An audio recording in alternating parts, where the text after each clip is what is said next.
Hello everyone, and welcome to today's live broadcast, Problems When Breeding Laboratory Mice, Why Are Pups Dying? This is presented by Dr. Ellen Weber. We're excited to bring you this educational web seminar presented by LabRoots. For more information, please visit labroots.com. My name is Soon Pham of LabRoots, and I'll be your moderator for today's event. Before we begin, I would like to remind everyone that this event is interactive. We encourage you to participate by submitting as many questions as you want at any time you want during the presentation. Just click on the green Q&A button located at the lower left of the presentation window and type your questions into the box that appears on the screen. We'll answer as many questions as we have time for at the end of the presentation.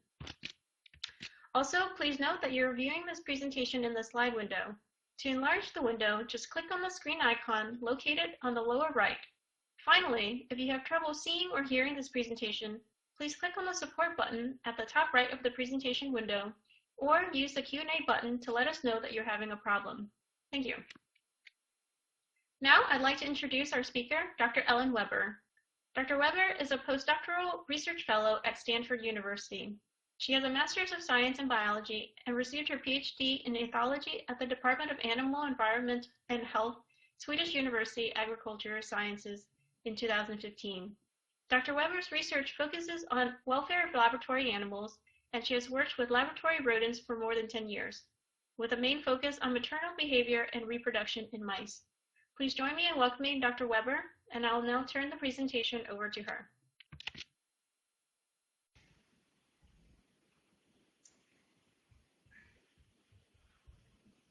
Thank you very much for that introduction, and I would also like to start with thanking the organizers for inviting me to give this talk. This is a topic that I really think is important, and I have been working with this subject of pup mortality for the last years.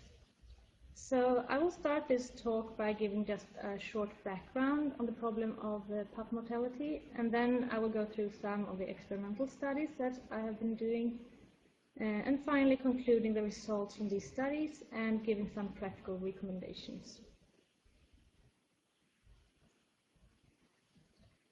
When breeding laboratory mice, problems with pups dying are frequently encountered. Most people that work with mouse breeding are very well aware of this problem, and the situation is most of the times that you have a pregnant female, and then you enter the animal room and you can see that she has given birth to a litter.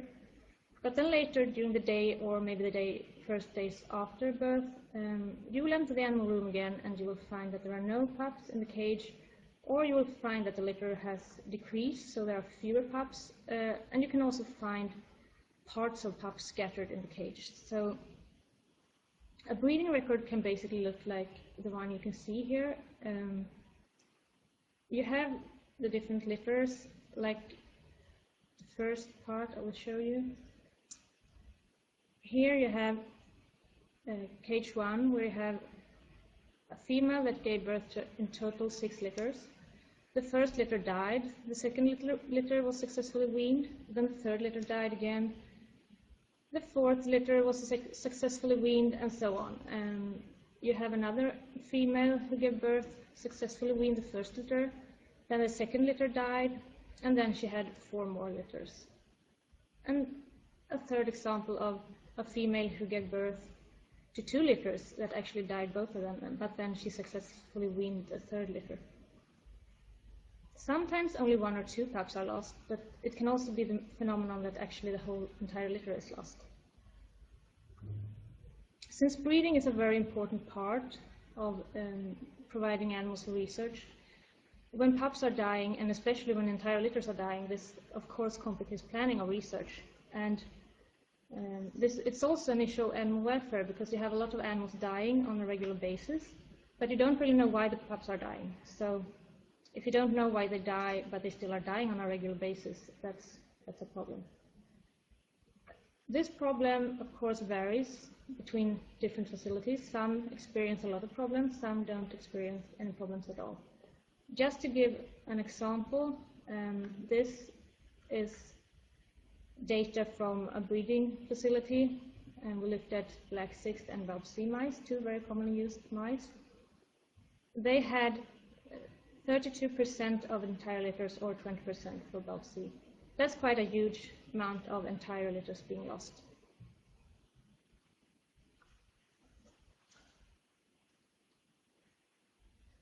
So some more on the background. Loss of litters or pups in breeding colonies is usually attributed to stress.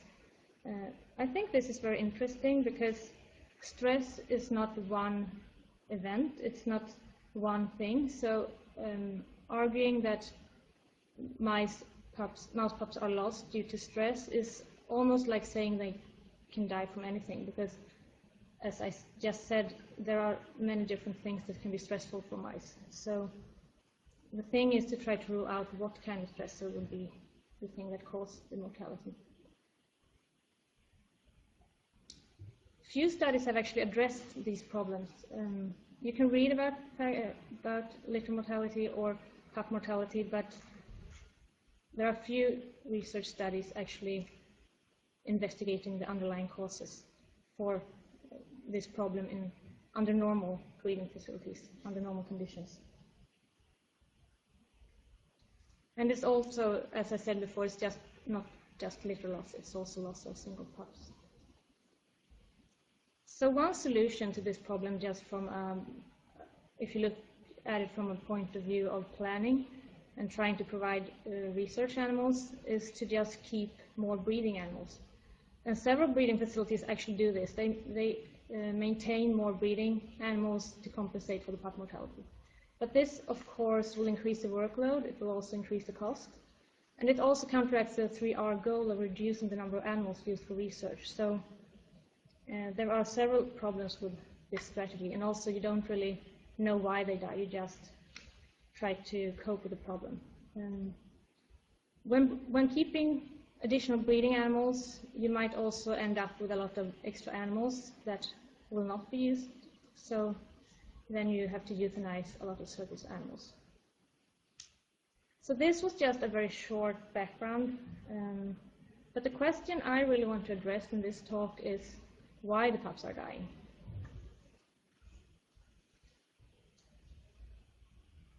I have discussed pup mortality with a lot of people that are involved in breeding in many different ways, and it's very interesting because when discussing this problem, there are so many different assumptions on why the pups are dying. So first of all, it's very common to assume that first litters die and that's normal for mice to actually lose their entire litters because the mother is inexperienced or for other reasons. Secondly, it's a very common belief that female mouse kills their offspring. And this is not very strange that people think this, because if you come into an animal room and you find pups that are partly eaten, you will of course assume that the mother has killed them. But when I try to discuss this and how people know that they have actually been killed, what comes up is actually more the situation that all pups are found eaten, and it's very difficult to know if the female actually did kill their offspring or if she just ate pups that are already dead. So, but to avoid the killing, there's a widespread practice of actually leaving the female undisturbed after parturition to avoid that the female will kill the offspring. So what I wonder is, are these assumptions true, or is it just myths? So let's start with the first assumption, that it's more common that first litters die. To find out if this was true, we used data from a breeding facility where entire litters were lost. So in total, we used 111 parental couples from Black Sixth and 61 parental couples from Belf C. What we did find was that it was much more common for Black Sixth mice to lose their first litters compared to Belf Cs. It's also sometimes commonly or sometimes assumed that if a female would lose her first litter, then she will also lose her subsequent litters. So some have the practice of removing the female from the breeding if she loses the first litter. But we could not find a relationship between losing the first litter and losing subsequent litters.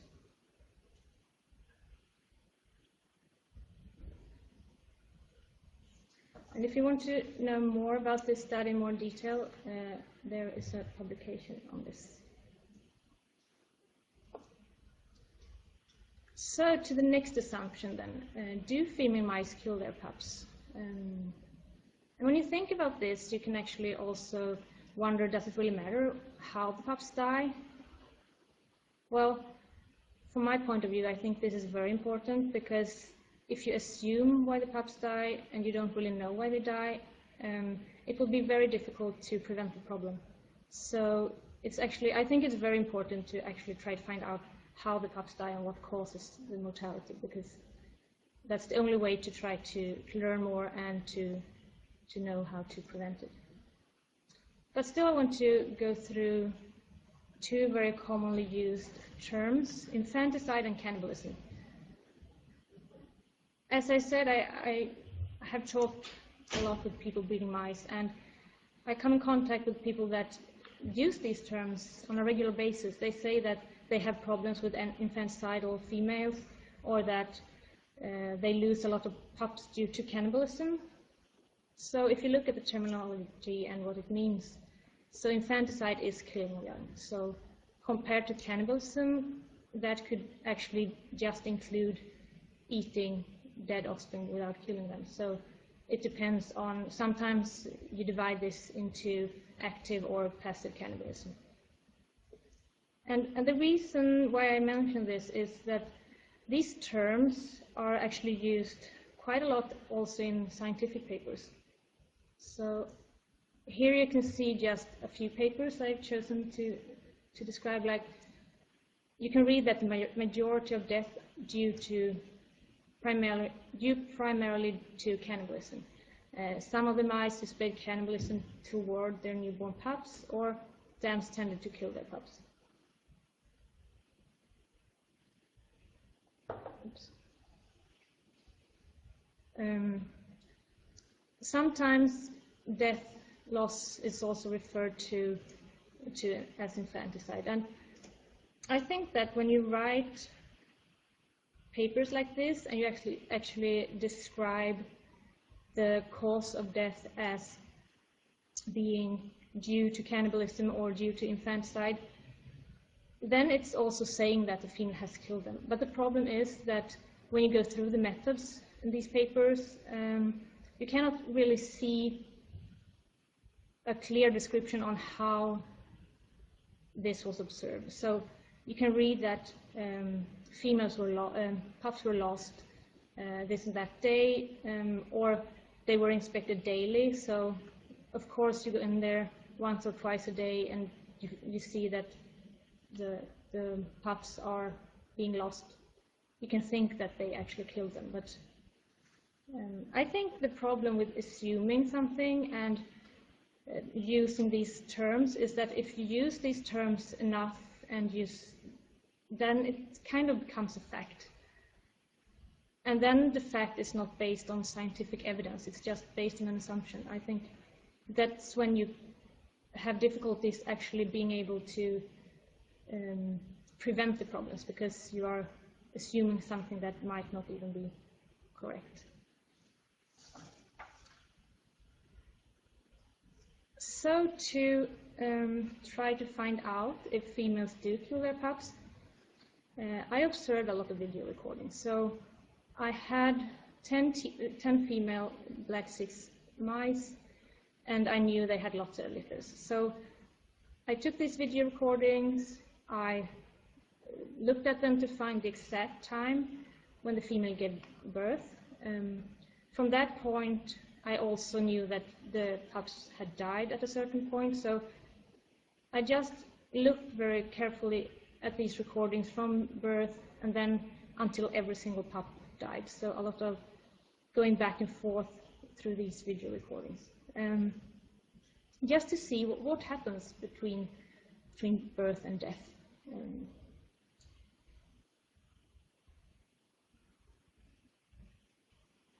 And I should actually say that this is not something that was very easy, because mouse pups are very small, and females usually hide them in the nest. So that's why I often question when people say that they have infanticidal females, because I know that it's very, very difficult to see the actual killing. So, but anyways, what I did find was females ate their offspring, but they were already dead when they ate them. So one thing that I was a bit surprised of was that females actually interacted a lot, both with dead pups and live offspring. So you could see that a female actually retrieved a dead pup back to the nest. You could see that she was lying in a nursing position with pups that were not alive.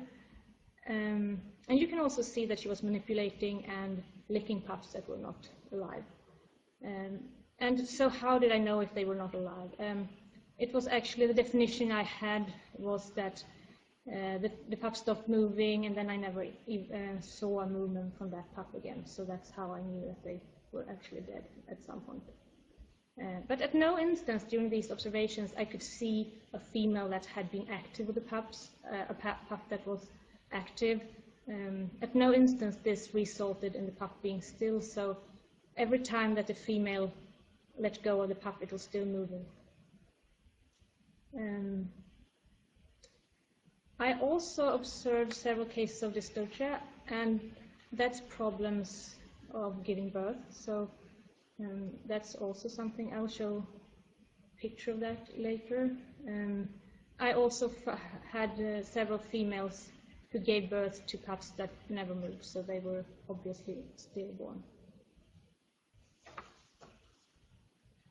I want to show some pictures. I know that these pictures are a bit blurry because they are from video recordings, but this is a typical example of a female who gave birth to a litter. She had sort of a nest, but it was kind of scattered and it wasn't a very nice nest. The pups were spread out. I will try to show you some of the pups because it's very difficult to see. So here's one pup, here's another one, and a third pup. Here is also one pup, and then back here is another pup. And these pups were actually alive, but the female didn't pay any attention to them. She was just lying outside the nest for hours. And then the movements became smaller and smaller, and then finally the pups stopped moving. So these pups might have died from starvation or hypothermia. This is another female who gave birth to pups in the morning, and then this is an example of how she's lying in the nest with the pups. This pup is actually dead, but she also had pups that were alive at this point. This is the same female, and to the left you can see that she has left the nest. The pups are spread out around the nest, and it's not, I mean, I call it a nest. You can see these females did not have nesting material, but it's like the nest site, so you can see that it's a bit, it's a small cavity in the bedding material. So on this picture down to the left you can see that, or you cannot see that, that some of the pups were still alive and some were dead. On the picture, last picture, you can see a female lying in the nest sleeping, and at this point I think it was only one pup that was still alive. So you can see the time, it's been like the entire day. And then the next morning you can see the female eating the pup. So at this point she had been in the cage with dead pups for quite a while before actually eating them. What you see here is a female who is in a kind of bad shape. This is an example of dystocia, and the pup was stuck with this female for about 1 hour during parturition, and this female was actually walking around like this for several times before giving birth, and she also left her nest site before she gave birth, so she actually didn't give birth in her nest. The pup she gave birth to was never seen moving, so these were dead at birth. But as you can see, this is not a female in a very good shape. This study has also been published, so if you want to read more about this, find information in this paper. So if we move on then, if the pups are not killed, then how do they die? Well, just to give some short background on maternal behavior in mice, it starts quite early during gestation with preparation of a nest. Then the female is pregnant for about 18 to 21 days. She gives birth to a large litter, it can be 8 to 10 pups or 6 pups, it depends on the strain you use. At the birth, pups are hairless and blind, they are deaf, they are fully dependent on the mother for both nutrition and thermoregulatory control. So maternal behavior is very important for survival of mouse infants. And since maternal behavior is so important, we actually wanted to know if there was any difference between females who had litters that survived and litters that died. So we used video recordings from previous experimental studies, and we observed these females for 24 hours before until 24 hours after birth. 49 of the females observed weaned a litter, and 15 of the females lost their litters.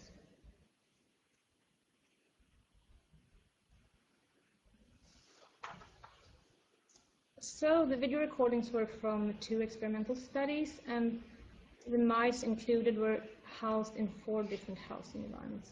So you can see here that they are housed both without any nesting material at all.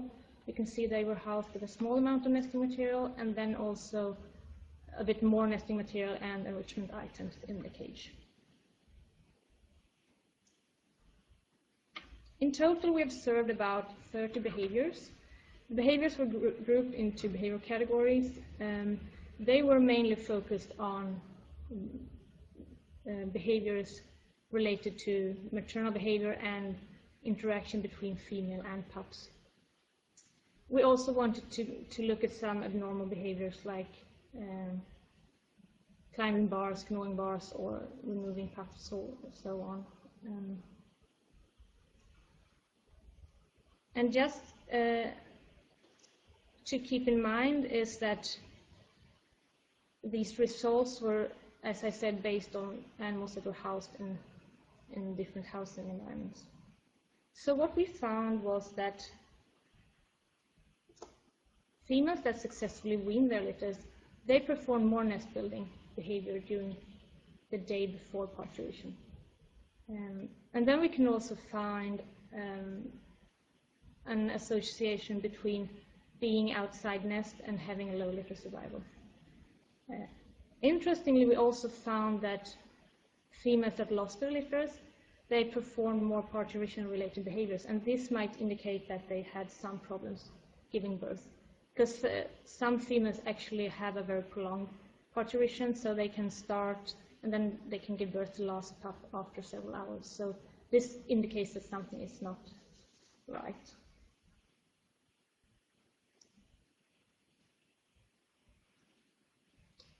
So nest building and being outside the nest were the 2 behaviors that were most strongly associated with litter survival. So as you can see here, the higher proportion of observations with nest building, the higher probability of survival. And the opposite, the higher proportion of observations with females being outside nest, the higher probability of survival.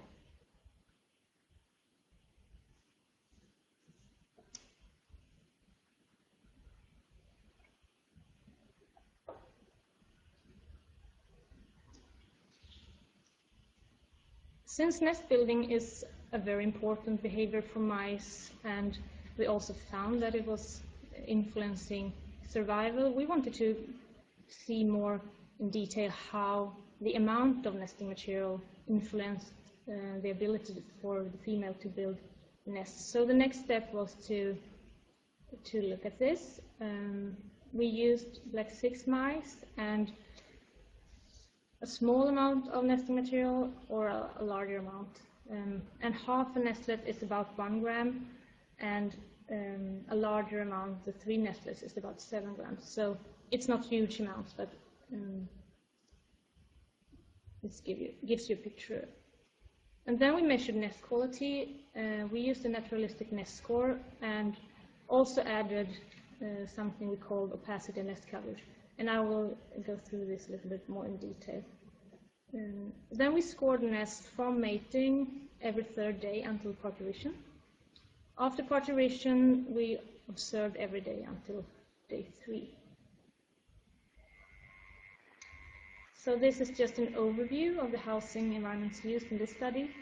As you can see, we had a small amount or a large amount. We also had a nest structure, and the idea with that was to see if it helped the female keep the pups inside the nest. This picture illustrates what the different nests look like. So to the upper left, you can see a nest on day 2 after birth and built by a female who only had access to half a nestlet. And then you can see the differences, and to the lower right you can see a litter on day 1 after parturition, and a female had access to 3 nestlets and this structure as well.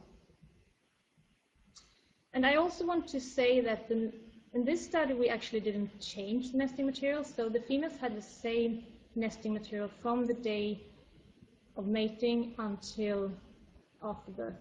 So every time we cleaned the cages, we transferred the nest, and of course if it was soiled we would have removed it, but it was never dirty, so we just moved the nest to the new cage.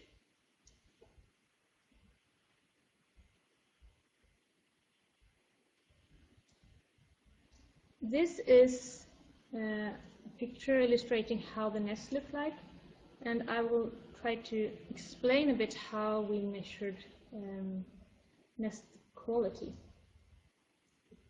So when we use the naturalistic nest scoring, it's basically you imagine like, oh sorry, that was the wrong shape.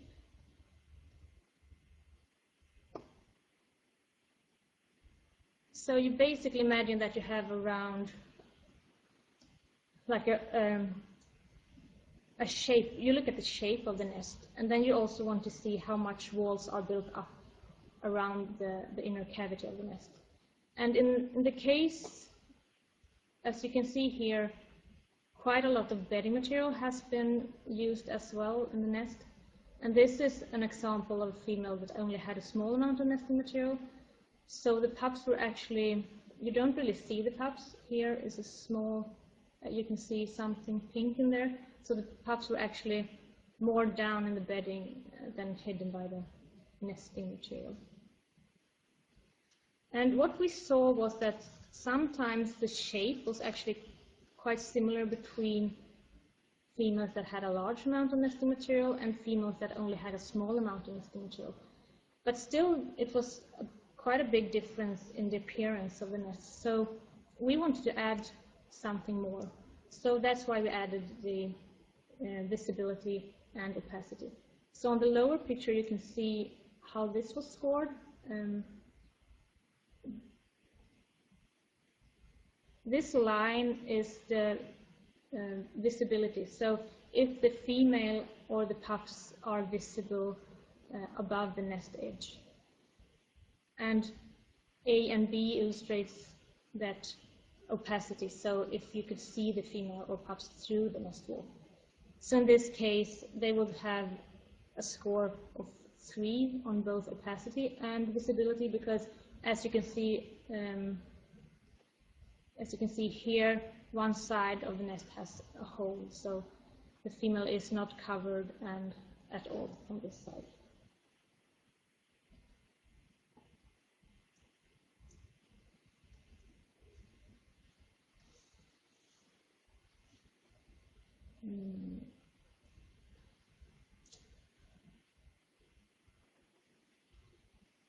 Okay, so these are two pictures showing the difference between the two nests.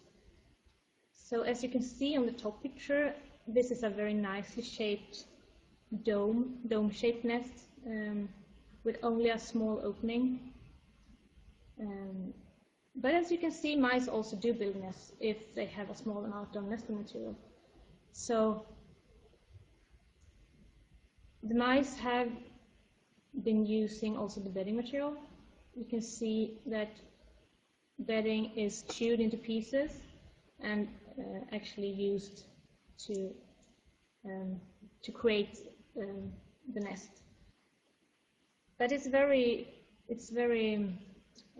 obvious looking at these two pictures that just giving the mice a small amount of nesting material will never enable them to build a fully dome-shaped nest. So even if we could see in the study that the animals actually did build a nest, there was a significant difference between treatments. So the mice that were given only a small amount of nesting material, they had lower opacity and lower coverage, and they also had a lower score on the nest scoring scale. So it's impossible for mice basically to build nests with only a small amount of nesting material. So might not be surprising, but more nesting material will give the mice an ability to create larger nests of better quality. I wanted to include this picture because this shows you how dead mouse pups can look like. And these pictures are, these pups are just a few days old, and they were found under the bedding material. So it can be hard to find dead mouse pups. Actually, you have to go through the bedding material, depending on how much you have. But in this study, we had quite a lot of bedding material. And they are, as you can see, they don't have any wounds. So if the mother would have killed the pups, you would imagine to find some wounds on the pups. And to the lower right, it's a pup that's still inside the amniotic sac and was never alive.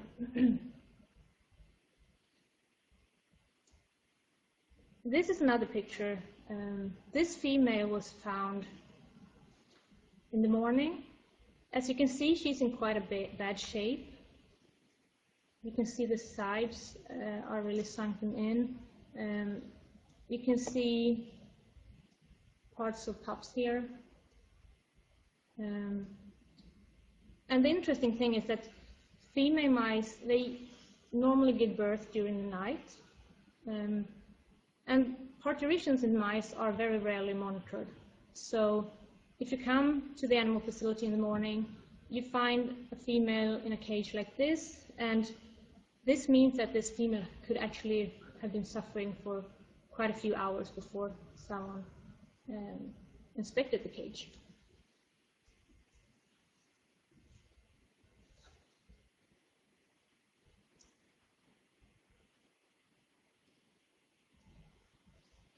So I would like to start to conclude this talk, and what we do know is that female mice often eat their dead offspring. So I know that it's very common to find partly eaten offspring, or sometimes you don't find any pups at all. But is it true that the females kill them? Is it true that it's more common for pruniparous females to lose their litters? Is it actually giving you better survival to leave the females undisturbed? Well, from what we found in these studies, we didn't find any support for these assumptions. I do want to stress that when I'm talking about leaving females undisturbed, I'm talking about not handling females or moving cages. We did not do any cage cleaning or cage changing. So that could be a totally different thing if you start to move the litter and female to a new cage. I have not done any observations on that. But we could not find lower survival in the females that were handled or the mouse pups. And we did handle the mouse pups from the day they were born, and we also separated them from the female for a few, up to 10 minutes. So we could not see that inspecting or handling the females or the pups would actually make the females kill the offspring.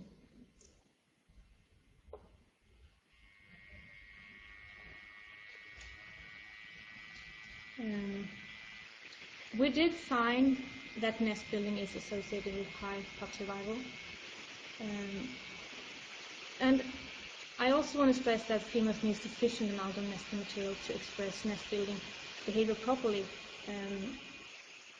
There are several studies on nest building in mice, and if you look into these studies and you observe nest building in mice, just gathering the material into a corner and sleeping on top of it is actually not building a nest. The mice want to have a dome-shaped nest, or most strains at least.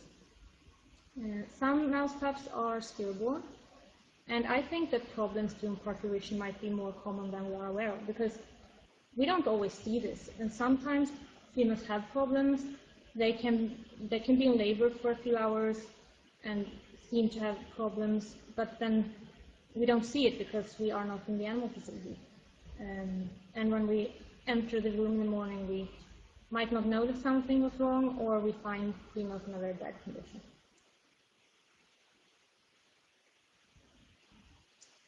So I would like to recommend to always use a large amount of nesting material. And when I say large amount, I mean an amount that actually enables the mice to build the dome-shaped nests.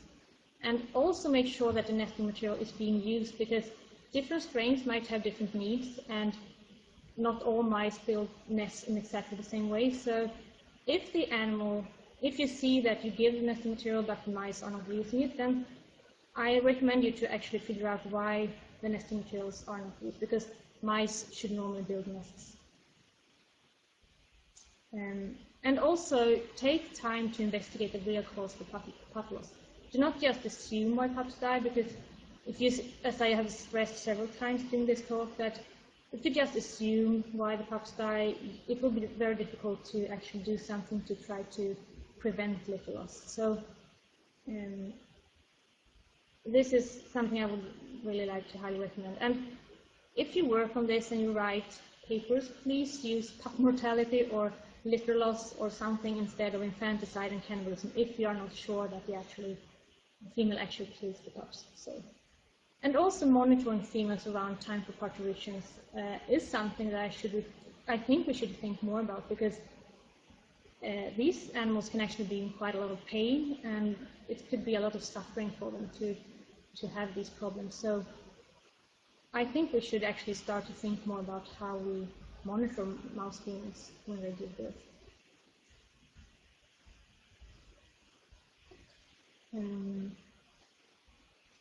I also want to stress that if you use genetically modified mice, there are a lot of other reasons that the pups might die, and the fertility is not optimal. And this talk, I have been talking about mainly black 6 mice and breeding under normal breeding conditions, and there are so much more things that are complicating breeding when you use genetically modified mice. So if you use these mice and they have problems, try to find out as much as you can about the model you are using, how the mutation affects fertility, do you have lethal phenotype, how is the ability of the female to take care of the pups, and so on. So, as I said, this could be more complicated than this.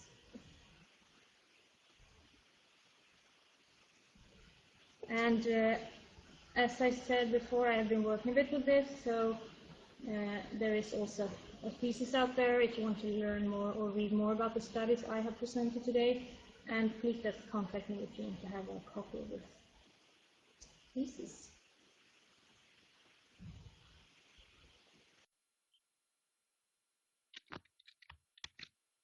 Well, thank you, Dr. Weber, for that really fascinating presentation. It's now time for the Q&A session. Just a quick reminder, if you have a question that you'd like to ask Dr. Weber, please do so now. You can click on the green Q&A button at the lower left of the presentation window. Just type your question into the box that appears on your screen and click the send button. We'll answer as many questions that we have time for. To get started, our first question for Dr. Weber is from Nancy, who asks, I think you answered this a little bit, but the female in the study, she wants to know what breed they are and what the litter lost. Is it the first litter that was lost?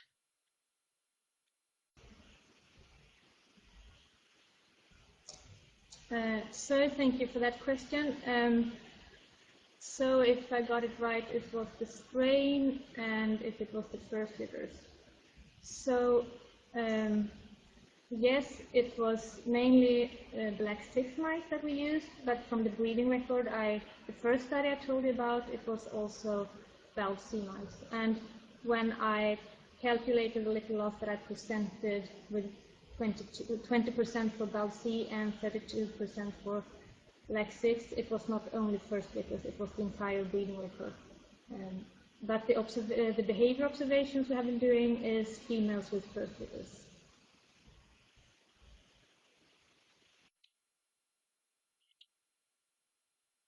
Great, thank you for that. Our second question is from Damien, who asks, in your experience, does the presence or absence of the male at time of parturition have any effect on litter mortality?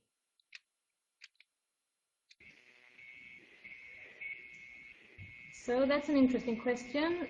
In these studies, we have only observed female mice. So we have removed the male from the cage before parturition, and that's because we wanted to observe maternal behavior. The thing is that male mice actually do show a lot of, they do take care of the pups as well. So it depends a bit on the breeding situation and how the whole, how they are kept.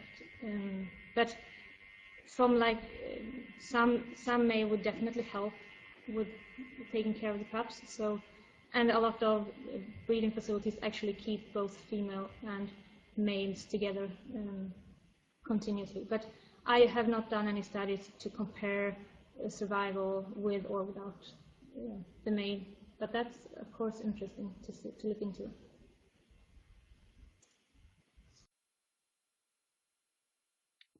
Okay, next we have a question from Marcel, who asks, can you rule out macro environmental stress?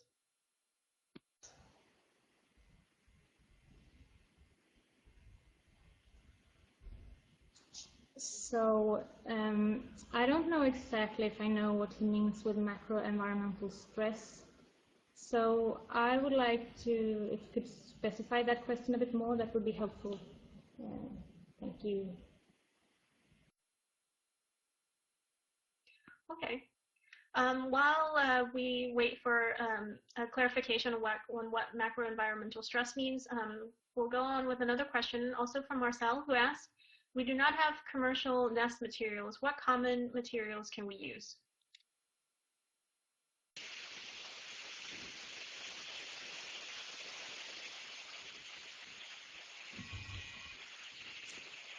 Well, it depends a lot on what kind of studies you're doing, because different materials can have different, can be toxic, or it depends a lot on the studies how it will affect the mice or what you need. But there are, I mean, the best materials are the ones that mimic the natural environment most. So I would say nest material that could actually, that are more structured, like paper strips or something that mice could actually build something of. But you couldn't just take like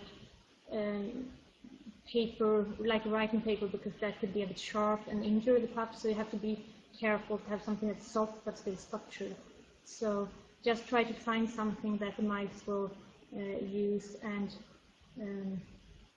actually can create something. But there are so many different nesting materials out there, and I think the ones like striped papers or the ones where they can actually create something, or a combination of different materials so they can choose But as I said, it depends a lot on what kind of mice you have, if it's a breeding facility, or because there are a lot of things you have to take into consideration with the animal, if you need the material to be sterile or non-toxic or whatever. So yeah, I hope that helped a little bit.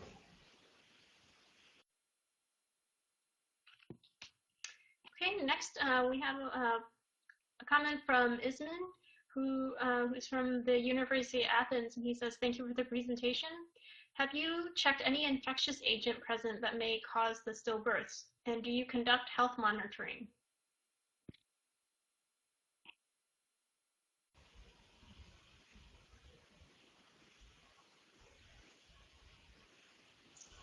We have had sentinels in the room while doing these studies, but we have not specifically focused on why the pups are stillborn. I think that's also a very interesting question to look into more, because we were a bit surprised that so many pups were actually stillborn. We didn't expect that, so I think that would be really interesting to see why are they stillborn, or are they stillborn, or is the mother not taking care of them, like not removing the amniotic sac after birth. That's also something that could be very interesting to look more into, definitely.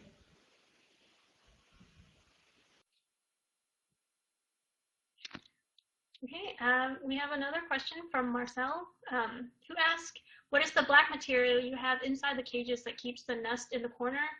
And he also wonders if the nests that are built in igloos or pipes help reduce mortality rate.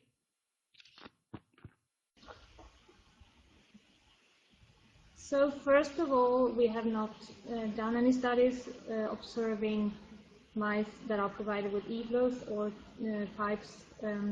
We had one study, as you can see, in one of the studies, the animals had both a shelter of paper and one shelter of the PVC, the red material you can see here. This red PVC nest, but that was actually not used at all. So all females in this cage system built their nest in this other system. But I do not know if the igloos would reduce mortality. I think that it's important for mice to have a shelter, but I think it's even more important that they are given access to nesting material so they can actually build a nest and control the temperature in the nest. And the black thing, I guess that you, let me see. I think you talked about the structure that I presented. This one, this is a ceramic material that we just used for this study. We created it just to see if it would help keeping the pups inside the nest. But at this point, when the pups are very young, they are not that mobile at all. So we would have to look more into this if the pups are older and if there were problems when the pups are older. So, but it's a ceramic material.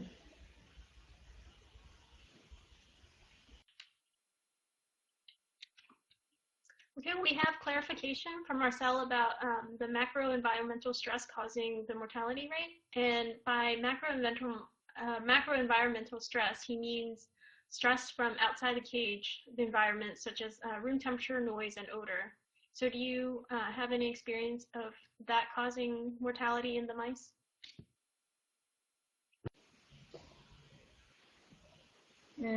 We did not specifically look at these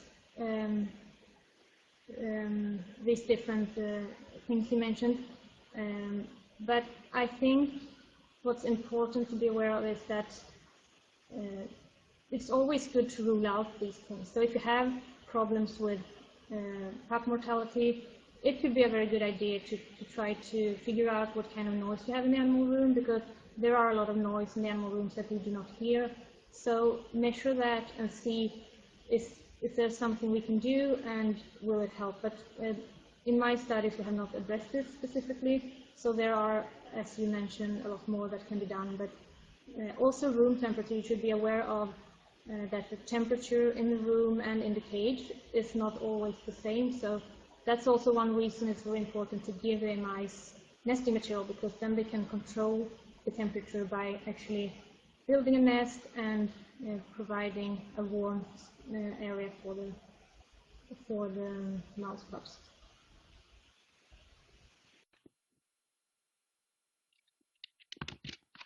Well, those were fantastic questions, and I would like once again to thank Dr. Weber for her presentation.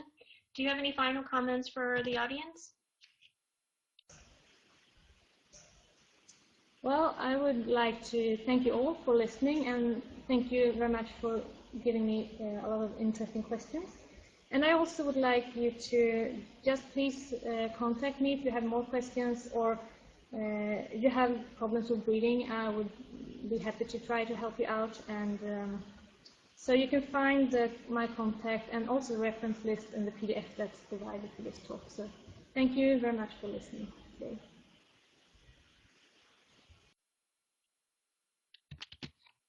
Well, thank you once again, Dr. Weber. Before we go, I want to let everyone know that today's webcast will be available for on-demand viewing until August of 2016. You will receive an email from LabRoots alerting you when this webcast will be available for replaying.